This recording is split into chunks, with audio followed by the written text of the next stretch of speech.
So ayun guys, nandito ulit tayo kay David's Inasal mga idol. Yung favorite nating inasal. Ayan oh. Guys, ito malakas sila sa online talaga.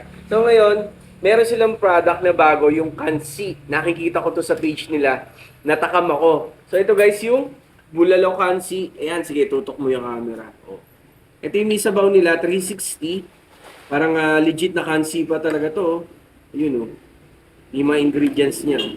Tapos, meron din silang sizzling na kansi. Ayan, oh.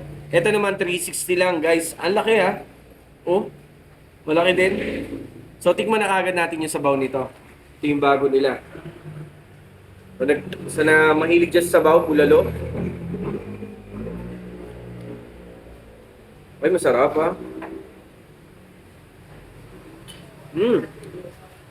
Sarap. Tapos ito, guys, for sure, malambot, oh. Yun, oh. Wow. Sige, tutok mo dito yung camera. Yan, oh. Yan. Ang lambot, oh. Tatikman natin yung may sauce nila na sizzling.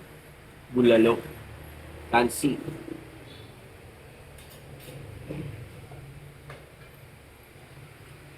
Ang sarap, ang creamy, ang lambot. Ang sarap ng sauce din, guys. Ang ganda na magkakagawa. Sa mahilig din sa bulalo, may sabaw na dito kay David Sinasal. Tapos, kasabay nitong favorite yung chicken inasal, oh.